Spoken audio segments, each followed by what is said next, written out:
श्री जयप्रकाश स्वामी गुरु महाराज व्यास पूज्य महामहोत्सव की श्रील प्रभुपाद की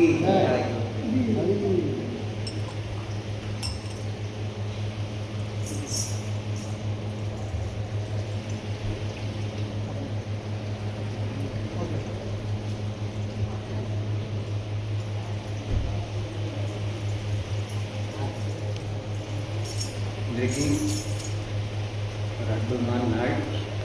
இன்றைக்கு முதலாவது ஏகாதசி, இரண்டாவதாக நம்முடைய குருமகாராஜ் அதாவது திரு ஜெயபிரகாஷ் சுவாமி அவர் குருமகாராஜ் அவர்கள் தோன்றிய இந்நாள். இந்த நாளில் நம்ம ஒரு பக்தர் ஜெயபிரகாஷ் சுவாமி குருமகாராஜ் அவர்களே புகழை, ஏன்னா அவர் எந்த மாதிரியான ஒரு சேவைகள் பகவான் செஞ்சிருக்காரு அப்படிங்கிறது உலகம் முழுவதும் இஸ்லாம் தொடர்புடைய பக்தர்களுக்கு எல்லாம் தெரியும்.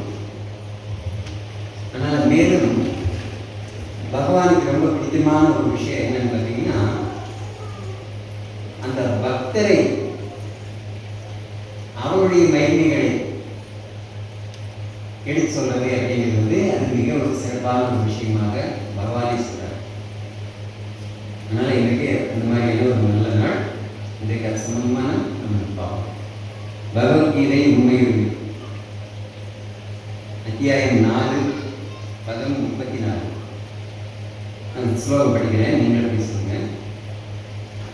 தத்வித்தி பிரணிபாதேன பரிப்ரஷ்னேன சேவையா உபதேக்ஷந்தி தே ஞானம் ஞானினஸ் தத்வதர்ஷினः தத்வித்தி பிரணிபாதேன பரிப்ரஷ்னேன சேவையா உபதேக்ஷந்தி தே ஞானம் ஞானினஸ் தத்வதர்ஷினः தத்வித்தி பிரணிபாதேன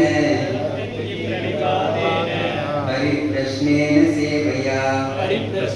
சேவையா உபதேக்ஷந்தி தே ஞானம் ஞானினஸ் தத்வதர்ஷினः. மொழிபெயர்ப்பு மற்றும் பொருளுரை அவை சரணாகி பக்திவேதாந்த சுவாமி பிரபுபாத் கி ஜெய். ஆன்மீக குருவை அணுகி உண்மையை அறிய முயற்சி செய். அடக்கத்துடன் நம்மிடம் வினாக்களை எழுப்பி அவருக்கு தொண்டு செய். உண்மையை கண்டவர்களான தன்னுணர்வு பெற்ற ஆத்மாக்கள் உனக்கு ஞானத்தை அளிக்க முடியும். பொருளுரை: ஆன்மீக உணர்வு பாதை சந்தேகமின்றி கடினமானதாகும். எனவே தன்னிடமிருந்து தொடங்கி வரும் சீட பரம்பரையை சார்ந்த அங்கீகரிக்கப்பட்ட ஆன்மீக குருவை அணுகுமாறு பகவான் நம்மை அறிவுறுத்துகிறார். சீட பரம்பரையின் கொள்கையை பின்பற்றாத எவரும் அங்கீகாரம் பெற்ற ஆன்மீக குருவாக முடியாது. பகவானே மூல குருவாவார். சீட பரம்பரையில் உள்ளவர் பகவானின் செய்தியை உள்ளது உள்ளபடி தனது சீடனுக்கு கொடுக்க இயலும். சில அறிவற்ற போலிகள் தமது சொந்த முறைகளை உண்டாக்குகின்றனர். ஆனால் எவரும் அதன் மூலம் ஆன்மீகத்தை உணர முடியாது. பாகவதம் சொல்கிறது, தர்மம்க்கு சாட்சாத் பகவத் பிரணிதம். தர்மத்தின் பாதை பகவானால் நேரடியாக பிரகடனப்படுத்தப்படுவதாகும். எனவே மன அனுமானமோ வழக்கு விவாதமோ ஒருவனை நல்வழிக்கு கொண்டு வர உதவாது. ஞானத்தை வளர்க்கும் புத்தகங்களை கூட தானாக சுதந்திரமாக படிப்பதன் மூலம் எவரும் ஆன்மீக வாழ்வில் முன்னேற முடியாது. ஞானத்தை அடைவதற்கு நேர்மையான ஆன்மீக குருவை அணுக வேண்டும். அத்தகைய ஆன்மீக குருவை பூரண சரணாகதியுடன் ஏற்று பொய் கௌரவங்களை நீக்கி கீழ்நிலை சேவகனாக அவருக்கு தொண்டாக்க வேண்டும். தன்னுணர்வு பெற்ற ஆன்மீக குருவின் திருப்தியே ஆன்மீக வாழ்வில் முன்னேறுவதற்குரிய ரகசியமாகும். வினவுகளும் பணிவுடன் இருப்பதும் ஆன்மீகத்தை புரிந்து கொள்வதற்கு நல்ல உதவியாக அமையும். பணிவும் தொண்டும் இல்லாவிடில் ஆன்மீக குருவிடம் எழுப்பப்படும் வினாக்கள் எவ்வித பலனையும் தராது. ஒருவன் ஆன்மீக குருவின் சோதனைகளில் வெற்றி பெறக்கூடியவனாக இருக்க வேண்டும். சீடனிடம் நேர்மையான ஆவலை காணும் ஆன்மீக குரு அவனை நேர்மையான ஆன்மீக ஞானத்தினால் தானாகவே ஆசீர்வதிக்கின்றார். இந்த ஸ்லோகத்தில் கூட்டுத்தனமாக பின்பற்றுவதும் குதர்க்கமான வினாக்களை எழுப்புவதும் கண்டிக்கப்பட்டுள்ளன. ஆன்மீக குருவிடமிருந்து அடக்கத்துடன் கேட்பது என்பது மட்டுமின்றி தனது தொண்டு, பணிவு, வினாக்கள் ஆகியவற்றின் மூலம் அவரிடமிருந்து தெளிவான அறிவை பெற வேண்டும். நேர்மையான ஆன்மீக குரு இயற்கையாகவே தன் சீடனிடம் மிகவும் அன்புடையவர். எனவே மாணவன் அடக்கத்துடன் எப்போதும் தொண்டு செய்ய தயாராக இருக்கும்போது ஞானத்தின் பரிமாற்றமும் வினாக்களும் பக்குவமடைகின்றன. ஓம் தத்சத். ஓம் அஜ்ஞானதிமிராந்தஸ்ய ஞானாஞ்சனசலாகயா சக்ஷுருன்மிலிதம் யேன தஸ்மை ஸ்ரீ குரவே நமः. நமோ விஷ்ணுபாதாய கிருஷ்ணப்ரஸ்தாய பூதலே ஸ்ரீமதே ஜெயபதாக சுவாமினி நாமினே நம. ஆச்சாரியபாதாய நிதாய பிரதாயினே கௌரகதாமதாய நகரகிராமதாயினே நம. ஓம் விஷ்ணுபாதாய கிருஷ்ணப்ரஸ்தாய பூதலே ஸ்ரீமதே பக்திவேதாந்த சுவாமினி நாமினே. நமஸ்தே சரஸ்வதி தேவே கௌரவாணி பிரச்சாரிணே निर्विशेष शून्यवादी पाश्चात्यदेशधारिणे. जय श्री कृष्ण चैतन्य प्रभु नित्यानंद श्री अद्वैत गदाधर श्रीवासादि गौरभक्तवृंद. हरे कृष्णा कृष्ण कृष्ण हरे हरे, हरे राम राम राम हरे हरे. हरे कृष्ण.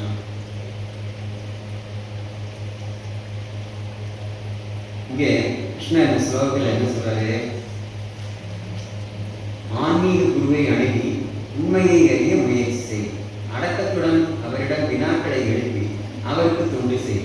உண்மையை கண்டவர்களான தன்னுணர்வு பெற்ற ஆத்மாக்கள் உனக்கு ஞானத்தை அளிக்க முடியும். இது பகவத்கீதையில மொத்தம் 700 ஸ்லோகங்கள். அந்த 700 ஸ்லோகங்களையும் ஒரு 108 ஸ்லோகங்கள் மிக முக்கியமான ஸ்லோகங்களாக கருதப்படும். அதுல இருக்கும் என்னன்னா, இங்க எதுக்கு சும்மா இருக்கிற ஒருத்தருக்கு ஆன்மீக குருவை அணுகி உண்மையை அறிய முயற்சி செய் அப்படின்னு சொல்லணும். அது எல்லாருக்கும் பொருந்துமா அப்படிங்கிற ஒரு கேள்வி வரும். யாரோ விருப்பம் இருக்கிறவங்க போகட்டும், ஆன்மீக குரு வேணும்னு. எல்லாருக்கும் வேணுமா? எல்லாருக்கும் வேண்டியது இல்லை அப்படின்னா கிருஷ்ணா அதை பொறுப்படையா சொல்லிக்க மாட்டார். இது எல்லாருக்குமான தேவையுள்ள ஒரு விஷயம் தான் அப்படிங்கிறது. மனித குலம் எல்லாருக்குமே தேவை. ஏன்னா மனிதனுக்கு தான் சாஸ்திரங்கள் சொல்லப்பட்டிருக்கு. அப்போ சாஸ்திரங்கள் இருக்கு அப்படின்னாலே அது யாருக்கு அப்ளிகபிள் அப்படின்னா மனிதர்களுக்கு மட்டும்தான். சாதாரண வழக்கத்தில் ஒரு சொற்றொடர் இருக்கு. மாதா பிதா குரு தெய்வம். அப்ப இதுல மாதா அம்மா அது ஓகே. என்ன ஒரு குழந்தை பிறந்தாச்சு அப்படின்னா அதுக்கு முழுமையாக பாதிக்கப்பட்டவங்க அம்மா. அடுத்ததாக அது காரணகர்த்தாவாக இருக்கிறது அப்பா, மாதா பிதா.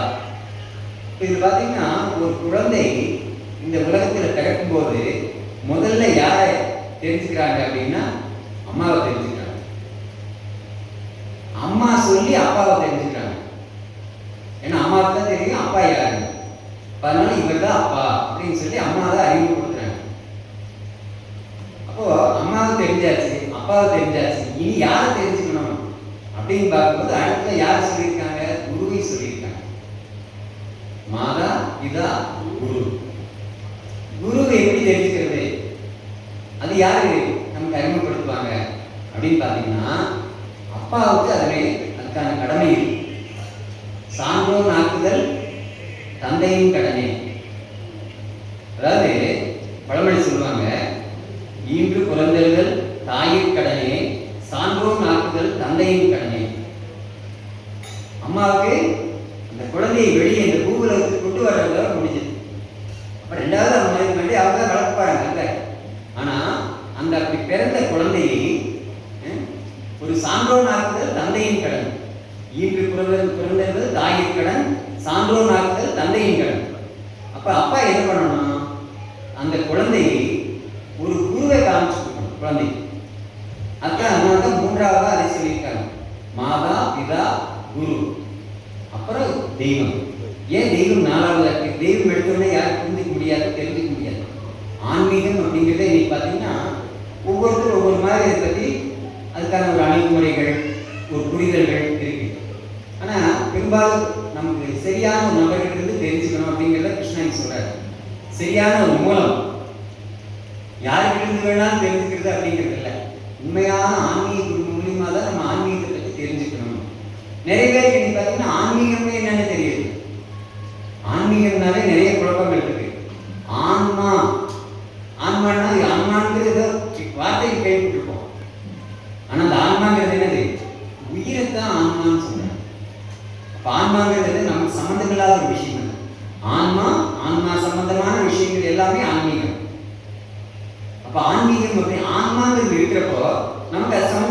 விஷயங்கள் தேவை தானே.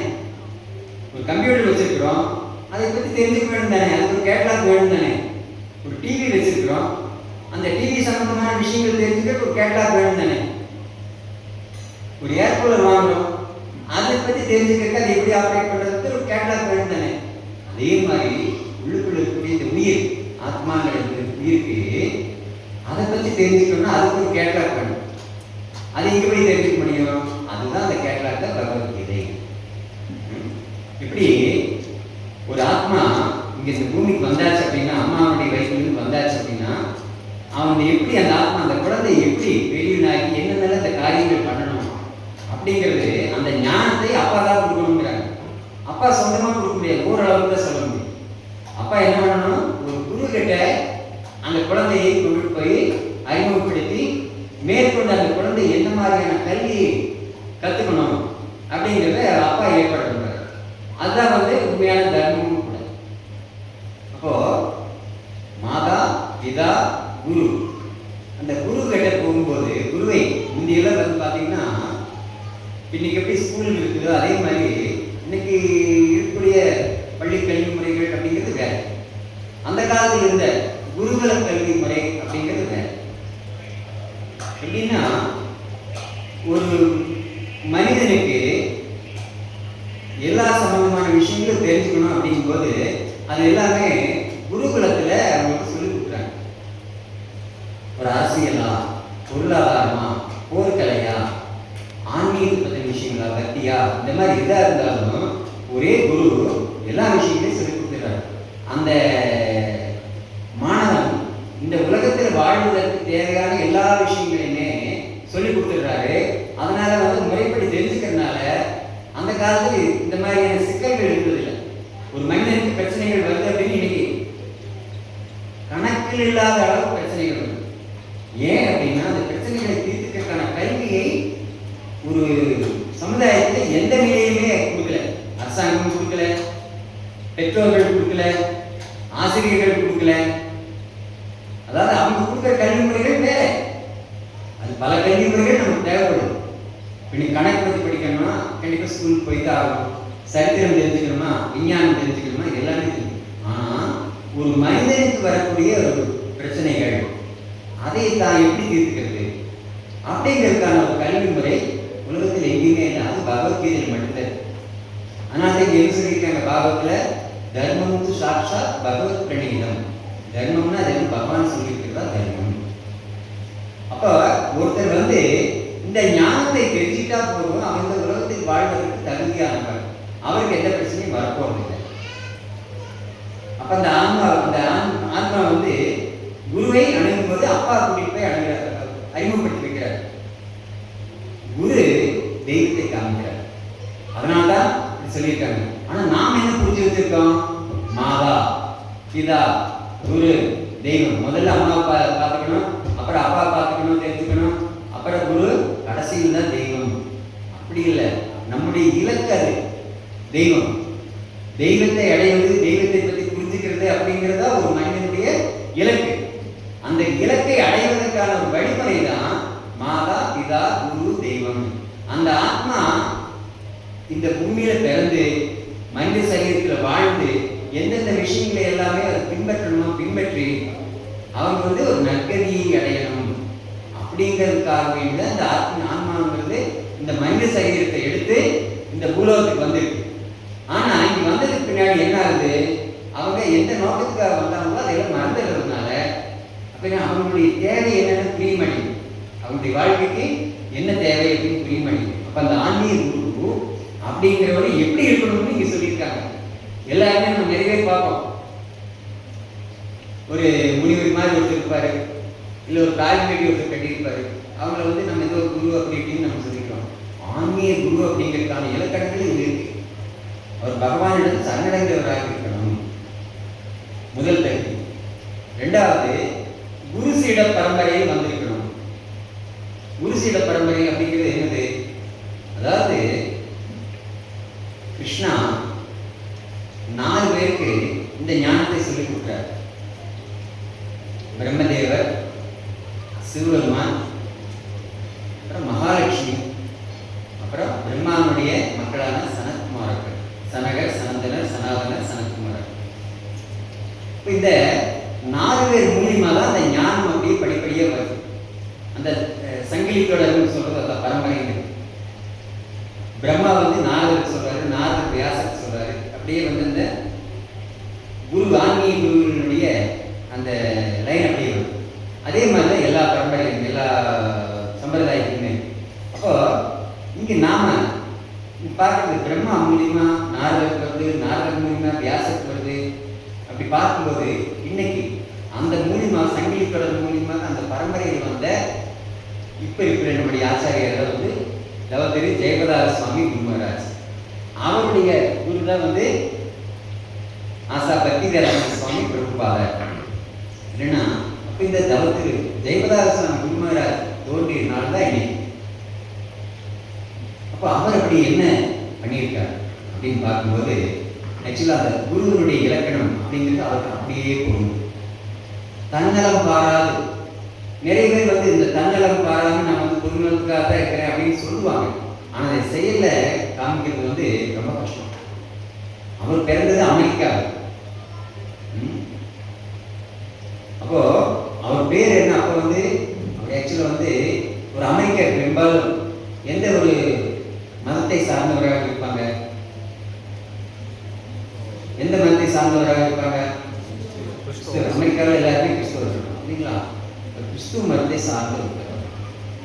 அப்போ அவர் எப்படி இங்கே வந்தார்? நமக்கு குருவானார். அது கேள்வி எப்படி கனெக்ஷன் வருது நம்ம தெரிஞ்சுக்கணும் வேண்டாமா? அப்போ அவருடைய இயற்பெயர் ஜான் கவர்மெண்ட். அப்போ அவர் அங்கே அமெரிக்காவில் இருக்கும்போது பிரபுபாதர் அங்கே அமெரிக்காவில் போய் தன்னுடைய குருவனுடைய கட்டளைக்கு இணங்க அங்கே இந்த கிருஷ்ண பக்தியை எடுத்து சொல்றதுக்காக அமெரிக்கா போறார். அங்கே போகும்போது அங்கே கொஞ்சம் பக்தர்களை உருவாக்குறார் பிரபுபாதர். அந்த பக்தர்கள் எல்லாமே பார்த்தீங்கன்னா அந்த ஹரே கிருஷ்ண மந்திரம் நம்ம பாடணும், அதை அந்த கீர்த்தனமாக அப்படி பாடிட்டே எல்லாம் போவாங்க. அப்படி ஒரு தடவை போயிட்டு இருக்கும்போது நமது குருமராஜ் அவர் அந்த பக்தர்கள் எல்லாம் பார்க்குறார். பார்த்த உடனே இந்த சத்தம் அந்த அதாவது அந்த கீர்த்தனுடைய அந்த யோசையில மயங்கிறார். ரொம்ப ஒரு பரிச்சயமான ஒரு விஷயமா அவருக்கு தெரியும். அது அப்படியே பின்னாடி அங்கே அவங்க எல்லாம் எங்கே போறாங்க அப்படின்னு சொல்லி பார்த்துட்டு அப்படியே போறாரு. போகும்போது பார்த்தீங்கன்னா அவங்க ஒரு பார்க்கில் போயிருந்து அங்கே கீர்த்தன் பண்ணிட்டு இருக்காங்க. அந்த கீர்த்தன்லேயே ஈர்க்கப்பட்டு அப்படியே போறாரு. அங்கே பக்கமாக போகும்போது தான் தெரியுது அவங்களுடைய நெத்தியில் எல்லாமே திலகங்கள் இருக்கு. அந்த திலகத்தை பார்த்துட்டு அவருக்கு என்ன ஒரு அதிர்ச்சி. அப்படியே டக்குன்னு திரும்பிடுறாரு. திரும்பி அப்படியே வேகமாக ஓடுறாரு. அதை பார்த்து பயந்த மாதிரி. அப்போ என்னன்னு காரணம் புரியல அவருக்கு. எதுக்காக நம்ம இப்படி திரும்பி வரோம்? அந்த கீர்த்தனத்தினால அட்ராக்ட் பண்ணி தான் அவர் போனாரு.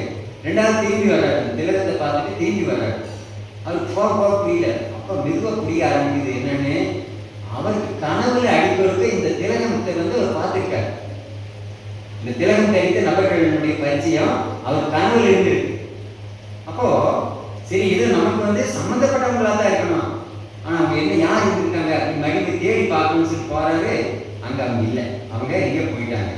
அப்போ அவங்கள எங்கே போய் விசாரிக்கிறது அப்படிங்கும்போது பக்கம் கேட்கும்போது என்ன சொல்றாங்க, அவங்க எப்பவுமே பார்க்கில் கீர்த்தன் பண்ணுவாங்க. அப்போ நீங்க வந்தீங்கன்னா இன்னொரு நாளைக்கு வந்தீங்கன்னா பார்த்துக்கலாம் அப்படின்னு சொல்லி அதே பிரகாரம் மறுபடியும் வர்றாரு. கீர்த்தன் பண்ணிட்டு இருக்காங்க. அப்போ அவங்களுடைய அறிமுகம் கிடைச்சதுமே அவங்க பேசிக்கிறத வச்சு என்ன புரிஞ்சுக்கிறாரு, அங்கே ரத யாத்திரை நடக்க போகுது.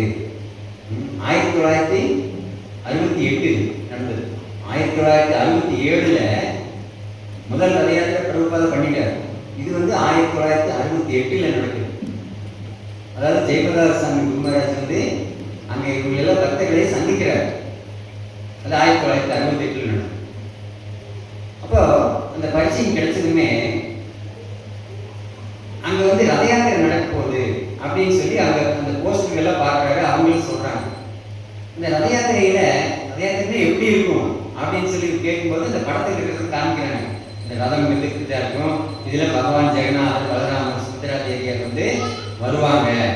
இது இந்தியாவில் ஒரிசா மாநிலத்தில் பூரிங்கிற ஊரில் பாரம்பரியமாக அது எத்தனை வருஷம்னாலும் சொல்ல முடியாது. ஏன்னா யுகம் யுகமாக நடந்துட்டு இருக்கான். இப்போ நாம் வந்து கலியுகம் தொடங்கியே வந்து ஒரு 5000 வருஷத்தை ஆச்சுன்னு நம்ம பேசிக்கிறோம். அதுக்கு முன்னாடி துவாபர யுகம், திரேதா யுகம், சத்தியுகத்திலிருந்தே நடந்துட்டு இருக்கான். ஏன்னா அந்த கோயில் வந்து எப்போ உருவானது, பகவான் எப்போ வந்தாங்க, அவருடைய அனுகிரகத்தை அந்த மக்களுக்கு கொடுக்க ஆரம்பிச்சார் அப்படிங்கிறதுக்கான வந்து இல்லை. ரொம்ப யுகம் யுகமாக நடந்துட்டு இருக்கான். அவ்வளோ புராதனமான ஒரு நிகழ்வு. அப்போ அங்கே உலகம் முழுவதும் வந்து அந்த ரத யாத்திரை வந்து பார்க்கறதுக்காக பூரி கோயிலுக்காக எல்லாரும் போவாங்க. அது லட்சக்கணக்கான மக்கள் போவாங்க. அந்த தேர் வர வீதியே அவ்வளோ பெருசாக இருக்கும். அப்போ அப்படிப்பட்ட இது வந்து அந்த அதே ரத யாத்திரை இங்கே நடக்குது. சான் பிரான்சிஸ்கோவில் நடக்குது. குரு மகாராஜ் வந்து சான் பிரான்சிஸ்கோ தான் இதை சந்திக்கிறார். அப்போ அங்க ரத யாத்திரை நடக்கும்போது அப்படின்னா ரத யாத்திரை நடக்கிற இடத்துக்கு போறார். அங்க போகும்போது எப்ப ரத யாத்திரை அப்படின்னு 15 நாள் இருக்குன்னு. அப்போ போறாரு. அங்க பாத்தீங்கன்னா பக்தர்கள் எல்லாம் ஒரு ஆளுக்கு ஒரு சேவை பண்ணிட்டு இருக்காங்க. அங்க இந்த ரதத்துக்கான சக்கரம் தயார் பண்றது, மற்ற ரதத்துக்கு உண்டான அந்த தூண்கள், இந்த மாதிரி எல்லாம் அலங்கார பொருட்கள் இதெல்லாமே இங்க தயார் பண்ணிருக்காங்க. பண்ணிட்டு இருக்கும்போது இவர் போய் பக்கத்தில் நின்று பார்த்துட்டு இருக்காரு. அப்ப அங்க இருக்கிறவங்கிட்ட பேசி கொடுத்து பார்க்காரு. ஜெயானந்த பிரபு அவர் தான் வந்து அதுக்கு இன்சார்ஜா இருந்து அந்த ரதத்தை பண்ணிட்டு இருக்காரு. அப்போ அவர்கிட்ட போய் கேட்கிறாரு, நான் உங்களுக்கு ஏதாச்சும் உதவி பண்ணட்டுமா, நான் ஏதாச்சும் சேவை செய்யலாமா அப்படின்னு சொல்லி கேட்கும்போது, உங்களுக்கு ஆணி அடிக்க தெரியுமா அப்படின்னு கேட்கிறாரு. அடிக்கிறேன் அப்படிங்கிறார். ஆக்சுவலா வந்து குருமகாராஜ் வந்து அவர் ஏதோ ரோட்டில் திரும்பிட்டு இருந்த ஆள் அல்ல. அவருக்கு வந்து அவங்க ஃபேமிலி பெரிய ஒரு பெயிண்ட் கம்பெனி வச்சிருந்தாங்க. 100கணக்கான பிரான்ச் இருக்கான். அவ்வளோ பெரிய ஒரு பிஸ்னஸ் மேன். ஆனால் அவர் இங்கே என்ன பண்ணிட்டு இருக்காரு, நான் வந்து ரத யாத்திரையில் ஜெகநாதருடைய ரதத்துக்கு ஆணி அடிக்கிறேன்னு வந்து அங்கே ஜெகந்த பிரபு கிட்ட அவர் வந்து சர்வீஸ் கேட்டு உட்கார்ந்துருக்காரு. அப்போ அப்படி ஆணி பிடிச்சி சொல்றாரு. இவர் பிடிச்சிக்கிறார். அவர் வந்து ஜெயானந்த பிரபு ஆணி அடிக்கிறார். இப்படியே ஒவ்வொன்றா அடிக்கிறார். இந்த மாதிரியே நீ அடிக்க முடியுமா அப்படின்னு கேட்கிறார். அடிக்கிறேன் அப்படிங்கிறார். எப்போ ரத யாத்திரை அப்படின்னு கேட்கிறார். எத்தனை மாசம் இருக்கு அப்படிங்கிறார். மாச கணக்கில் இல்லை, 15 நாள் ரத யாத்திரை. இவ்வளவு பெரிய வேலை எப்படி 15 நாள்ல முடியும் அப்படின்னு சொல்லி குரு மகாராஜ் கேட்கிறார். இல்லை 15 நாள் முடிச்சிடலாம், நீ எங்களுக்கு ஹெல்ப் பண்ணு, டெய்லி வரையா, நான் வந்துடுறேன் அப்படிங்கிறார். டெய்லி வந்து அங்கே அந்த தச்சு வேலைக்கு, கார்பெண்டர் வேலைக்கு வந்து அவர் ஹெல்ப் பண்ணுறாரு. இப்படியே ரத யாத்திரை அன்னைக்கு வந்தாச்சு. அவருக்கு வந்து எவ்வளோ நாள் ஆச்சு? 15 நாள் ஆச்சு. இஸ்கானுடைய தொடர் வந்து. அப்போ அந்த 15 நாள்லயே இவர் ஆணி அடிச்சுட்டு இருக்கும்போதே ஜெயானந்த பிரபு கிருஷ்ணரை பற்றி, பகவத்கீதை பற்றி, பாகவத்தை பற்றி இவருக்கு சொல்லிட்டே இருப்பார். இவர் கேட்டுக்கிட்டே சர்வீஸ் பண்ணுவாராம். இந்த 15 நாள்லயே அப்படியே உள்ளுக்குள்ள ஒரு பக்தர் உருவாயிட்டார். ரத யாத்திரை அன்னைக்கு காலையில நான் உங்களை மாதிரி தலையில ஷேவ் பண்ணி குடிமை வச்சுக்கலாமா அப்படின்னு அந்த பிரபு கிட்ட கேட்கிறாரு. வச்சுக்க நல்லதுதான் அப்படிங்கிறாரு. எப்போ 15ஆவது நாள் உடனே காலையில் அவருக்கு ஜெயானந்த பிரபு வந்து அவருக்கு தலையில ஷேவ் பண்ணி விடுறாரு. ஷேவ் பண்ணி அழகா குடிஞ்சி வச்சு விடுறாரு. வச்ச உடனே அன்னைக்கு அவருக்கு ஒரு புது இதா தெரியுது வாழ்க்கையில. அப்போ பார்க்குறாங்க, இவர் ஏதோ ரொம்ப காலம் இந்த பக்தரா இருக்காருன்னு நினைச்சிட்டு இருக்காங்க. ஆனால் அவர் அன்னைக்கு தான் இந்த சிகா எல்லாம் வச்சு, திலக்கெல்லாம் வச்சு, பஞ்சகச்சம் கட்டி வர குரு மகாராஜ். அப்போ பிரபுபாதம் பார்க்குறாரு. பார்த்துட்டு பேர் என்னன்னு கேட்குறாரு. சொல்றாங்க, இவரா வந்து ஜான் பிரபு அப்படின்னு சொல்லி, பக்த ஜான் அப்படின்னு சொல்லி பிரபுபாதத்தை அறிமுகப்படுத்தி வைக்கிறாங்க. அப்புறம் அப்படி பேசிட்டு இருக்க, நாளைக்கு நீ என் கூட சாப்பிட்றதுக்கு வந்துடுறியா அப்படின்னு சொல்லி பிரபுபாதா சொல்றாரு, நான் வரேங்க. அப்போ மற்ற பக்தர்களும் சேர்த்து மறுநாள் வந்து பிரபுபாதர்கிட்ட கூட்டிகிட்டு போறாங்க. எதுக்காக? பிரசாதம் சாப்பிட்றதுக்காக. அப்புறம் அப்படியே வந்து பிரபுபாதம் கொஞ்சமா அவருக்கு அதை பற்றி விசாரிக்கிறாரு. எல்லாம் விசாரிச்சு அவருக்கு வந்து நீ கிருஷ்ண பக்தியில நல்லா முன்னேறதுக்கான நமக்கு ஆர்வம் இருக்கா அப்படின்னு சொல்லி கேட்கிறாரு. அதுக்குண்டான வைராக்கியம் இருக்கா, இதை பற்றி நல்லா ஏதாச்சும் 15 நாள்ல எனக்கு கேட்டேன்னு சொல்றியே, இதை புரிஞ்சுக்க முடிஞ்சுதா அப்படின்னு சொல்லும்போது, இதுக்கு மேலே எதுவுமே இல்லை, நான் தத்துவங்களை தேடிட்டு இருந்தேன். இதுதான் வந்து ஒரு உலகத்திலேயே ஒரு மனிதனுக்கு வழிகாட்டக்கூடிய மிகச்சிறந்த தத்துவம் அப்படிங்கிற நான் புரிஞ்சுட்டேன் அப்படின்னு சொல்லிட்டு அவர் உடனுக்குடனே வந்து பிரபுபாதர்கிட்ட நமஸ்காரம் பண்ணி இது பண்ணும்போது அடுத்த தீட்சை விழாவில் தீட்சை கொடுத்துறாங்க. யாருக்கு? குரு மகாராஜுக்கு ஜெயபதா சுவாமி அப்படிங்கிற பேரு கொடுத்துறாங்க. அப்புறம் உடனே வந்து அவருக்கு நீ இங்கே இருந்து, அதாவது இங்கே வர சொல்றாங்க, கனடாவுக்கு போக சொல்றாங்க, நீ கனடாவுக்கு போய் பிரச்சாரம் பண்ண, எல்லாருக்குமே வந்து இந்த பகவத்கீதையை சொல்லி கொடுக்குறாரு. அவர் அப்படியே வந்து கொஞ்சம் கொஞ்சமா ஏன்னா இந்த ஒரு 15 நாள் மறுபடியும் 15 ஒரு மாசம் 2 மாசத்துலயே வந்து அவருக்கு அதுலயே ரொம்ப மூழ்கி போனார். ஏன்னா அவங்களுக்கு அதை பத்தி விஷயங்கள் தெரியாது. அவங்க வந்து பைபிள் படிச்சிருக்காங்க, அவ்வளவுதான், வேற எதுவுமே தெரியாது. அப்போ பகவத்கீதை எவ்வளவு லாஜிக்கா இருக்கு. ஏன்னா பகவத்கீதை வந்து படிக்காதவங்களுக்கு அதை தெரியாது, படிச்சவங்களுக்கு தான் தெரியும். இவ்வளவு பெரிய ஒரு பொக்கிஷமா அது. ஏன்னா ஃபர்ஸ்ட் ஆத்ம தத்துவத்தில் பகவான் ஆரம்பிக்கிறார். நீ வந்து இந்த உடல் அல்ல, நீ ஆத்மா. அந்த ஆத்மா என்னென்ன செய்யணும், அந்த ஆத்மா ஏன் கஷ்டப்படுது, அந்த ஆத்மா இந்த பூமிக்கு வந்து ஒரு உடலை எடுத்துச்சு, அந்த உடலுக்கு பல நோய்கள் வருது, பல சங்கடங்கள் வருது, பல குடும்ப பிரச்சனைகள் வருது, பல தொழில் பிரச்சனைகள் வருது. இத்தனையும் அந்த ஆத்மா சந்திக்குது. ஏன் இதெல்லாம் வருது? இதெல்லாம் நான் தேடி போகலையே. காய்ச்சல் வேணும்னோ நோய் வேணும்னா நான் தேடி போகல, ஆனா எனக்கு தானா வருது. நான் எந்த சண்டைக்கும் போகல, ஆனா தானா வருது. எனக்கு தொழில எந்த பிரச்சனையும் இல்லை, எனக்கு மாதிரி தெரிஞ்ச மாதிரி செஞ்சுட்டு இருக்கேன், ஆனா என்னென்னமோ பிரச்சனைகள் வருது. இதெல்லாம் எதுக்காக வருது? அப்பதான் என்ன தெரியுது, இது வந்து கர்மா. அப்போ பகவத்கீதை பகவான் கர்மாவை பற்றி சொல்றாரு. எப்போ செஞ்ச கர்மா தான் நிழல் மாதிரி தொடர்ந்து வந்துட்டு இருக்கு அப்படின்னு. ஆனா அந்த கர்மாவுடைய தொகை, அதனுடைய வால்யூம் வந்து ரொம்ப அதிகமா இருக்கு. அதனாலதான் நம்ம தாக்கு பிடிக்க முடியும். இது வந்து ஒரு பக்தர் பாடுறாரு, என்னன்னு, மூக்குத்தி சன்னது மூக்கு சின்னது மூக்குத்தி தொட்டது அப்படின்னு. என்னது? மூக்கு வந்து சின்னதா இருக்கான், அதுல போட்டுக்கிற மூக்குத்தி ரொம்ப பெருசா இருக்கான், அந்த மூக்கே வெயிட் தாங்க முடியும். அந்த மாதிரி இந்த ஜீவாத்மாக்கள் எல்லாருமே இமயமலை மாதிரி பாவ மூட்டைகள் சேர்ந்துட்டு பிரச்சனை கஷ்டப்பட்டு இருக்காங்க. சாதாரண நம்மளுக்கு பின்னாடி திரைமறைவுக்கு பின்னாடி இருக்கிற விஷயங்கள் புரியுது இல்லை மக்களுக்கு. இதோ நான் வந்து தொழில் செஞ்சுட்டு இருக்கேன், நான் ஒரு வியாபாரம் பண்ணிட்டு இருக்கேன், நான் ஒரு வேலைக்கு போயிட்டு இருக்கேன், அதுக்கு ஒரு சம்பளம் கிடைக்குது, ஒரு வருமானம் கிடைக்குது, ஒரு தொழில் செஞ்சுட்டு இருக்கேன், லாபம் கிடைக்குது, அதன் மூலமா என்னுடைய வாழ்க்கையை நான் வந்து பராமரிச்சுட்டு இருக்கிறேன் அப்படிங்கிற, அப்படி என்னுடைய வாழ்க்கையை என்னால சமாளிச்சுக்க முடியும், பராமரிச்சுக்க முடியும் அப்படிங்கிற ஒரு நம்பிக்கையில ஓடிட்டு இருக்கேன் ஒழிய அதுக்கு பின்னாடி சூத்திரதாரியாக யார் இருக்கிறாங்க, என்ன காரணங்கள் இருக்கு, சர்வகாரண காரணங்கிறது பகவான் ஒருத்தர் தான். அப்போ அந்த சூட்சுமங்களை நம்ம புரிஞ்சுக்க முடியல. பகவத்கீதை படிக்கும் போதுதான் நம்முடைய வாழ்க்கையில நம்ம இப்படி கஷ்டப்பட்டுருக்கோம், இவ்வளவு கஷ்டப்பட்டுக்க வேண்டிய அவசியம் இல்லையே, அவசியமே இல்லை, நான் இதை பற்றி தெரிஞ்சுக்காததுனால இந்த உலகத்துக்கு நான் கஷ்டப்பட்டுருக்கிறேன் அப்படிங்கிற விஷயங்கள் எல்லாமே பின்னாடியே புரியும். அப்போ அப்படி இருக்கப்போ நம்ம குரு மகாராஜ் வந்து இந்த ஒரு பக்தரை பிரச்சாரம் பண்ணி இதெல்லாம் பண்ணிட்டேன்னா ஆத்ம தத்துவத்தை மக்களுக்கு எடுத்து சொல்றது அப்படிங்கிறது அவங்களை எல்லா கஷ்டங்களிலிருந்து மீட்டெடுக்கிறதுக்கான ஒரு வாய்ப்பு. அது யாருக்கு அந்த மாதிரி ஒரு ஆசை இருக்கும்? மற்றவங்களுடைய கஷ்டத்தை பார்த்துட்டு கண்ணில் தண்ணி வரணும், இதயத்தில் தண்ணி வரணும், ரத்தம் வரணும். அப்பதான் வந்து அந்த அடுத்தவங்களுடைய கஷ்டத்தை தன்னுடைய கஷ்டமாக நினைச்சு அவங்க பொறுப்பெடுக்கிறாங்க. அந்த குருமார்களுடைய மிகப்பெரிய பணியே தான், சேவையே தான்.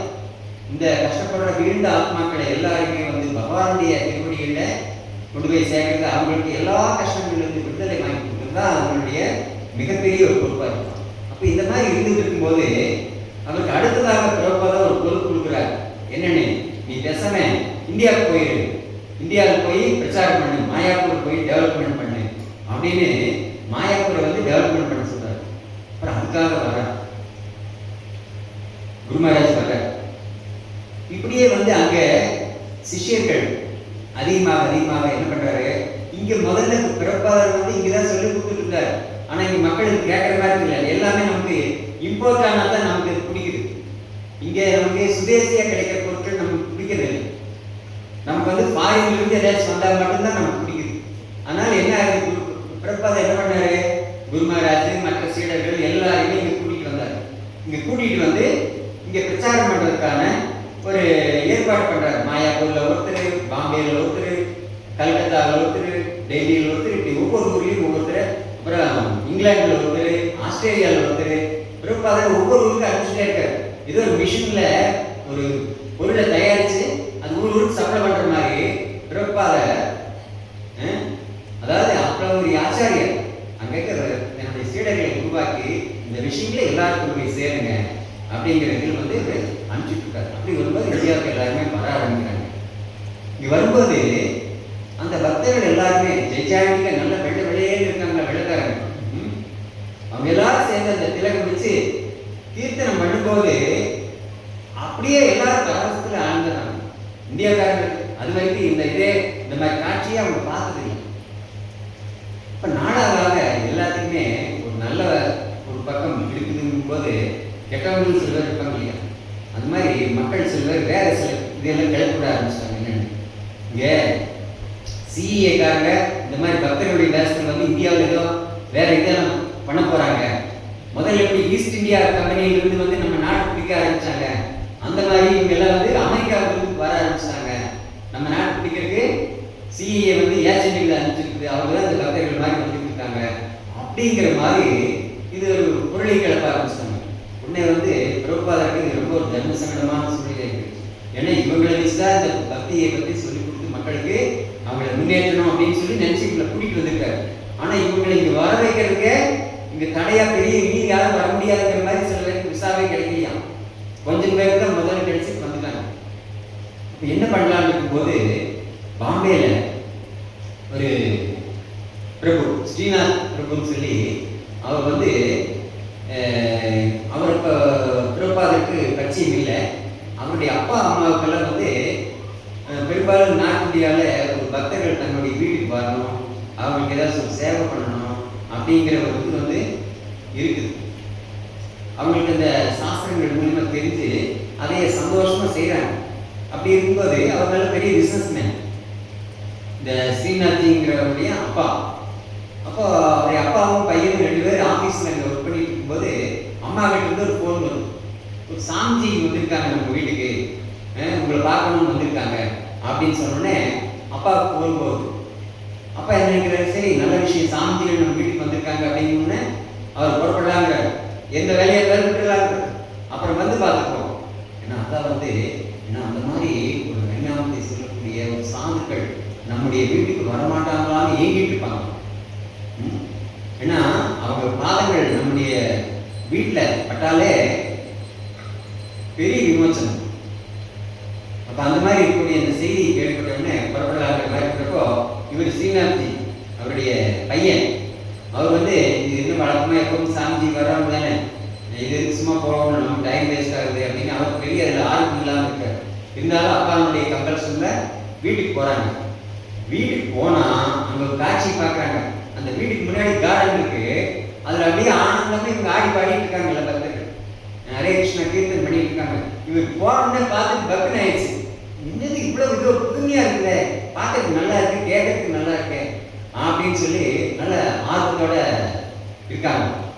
ஆனா இது எல்லாமே அக்கம் பக்கம் வீட்டுக்காரங்க எல்லாம் அங்கங்கே ஜன்னல் திறந்து வெளியே அழகா பார்க்கலாம், கலந்துக்கலாம். ஆனா இந்த காரியத்தை பார்த்த மாதிரி ஜன்னல் மெதுவாக திறந்து வச்சு பார்க்குறது, இந்த கதவை திறந்து வச்சு பார்த்துட்டு அங்கங்கே பார்த்துட்டு இருக்காங்களாம்.